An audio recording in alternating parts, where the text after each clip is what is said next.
ওর কি কোনো negative side নাই? প্রথম যে মুহূর্তগুলো ফারিসিয়ার সাথে কানেক্ট করতে পারতাম। দুইটা মানুষ প্রেম করার সময় বোঝা যায় না, বিয়ে হলে তারপর বোঝা যায় যে কার কি প্রবলেম।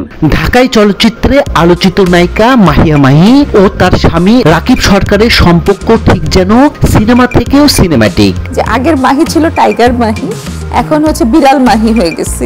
সুন্দরী এই অভিনেত্রী ১.৫ বছর আগে স্বামীর সঙ্গে বিচ্ছেদের কথা জানিয়েছিলেন এবং সামাজিক যোগাযোগ মাধ্যমে নিজের বিয়ের খবর আবারও নিশ্চিত করলেন। তৃতীয়বারের মতো বিয়ের খবর জানালেন ফেসবুকে। মাহি যার সঙ্গে গট ম্যারেড পোস্ট দিয়েছেন তিনি মূলত তার দ্বিতীয় স্বামী রাকিব সরকার। রেগে যায় তখন তার খুব বুঝে শুনে কথা বলা উচিত, তো এটা ওর খারাপ। মাহির করা পোস্টের পর তার স্বামী রাকিব সরকার নিজের প্রোফাইলেও ম্যারিড টু মাহিয়া মাহি লিখে একটি আপডেট দেন। মুহূর্তে সেই পোস্টে শুভেচ্ছা জানান অনেকেই। তবে মজার বিষয় হলো মন্তব্যের ঘরে বিয়ের তারিখ ঘিরে নতুন করে জবাব আর পাল্টা জবাবের বিতর্কে জড়ান দুজনে। এই সময় মাহিয়া মাহি মন্তব্য ঘরে লেখেন, উল্টাপাল্টা কি ডেট দিছ, এর সঙ্গে জুড়ে দিয়েছে রাগের ইমোজি।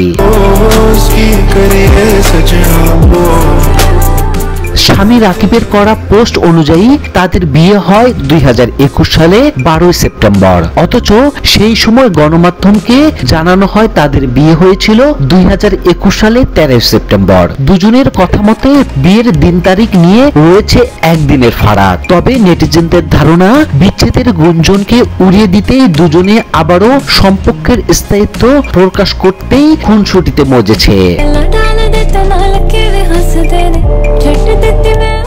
বিয়ের পোস্ট করার পর সম্প্রতি মাহি গণমাধ্যমকে জানান নতুন খবর।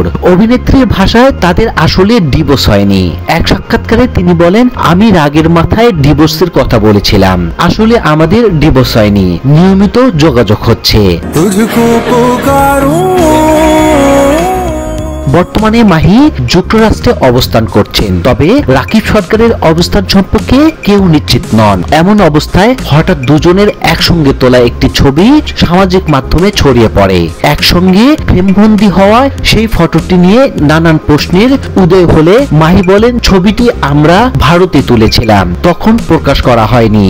এখন উইকিপিডিয়ায় দেখা যাচ্ছে আমাদের ডিভোর্স হয়েছে, তাই ভুল বোঝাবুঝি দূর করতে ছবিটি পোস্ট করেছি।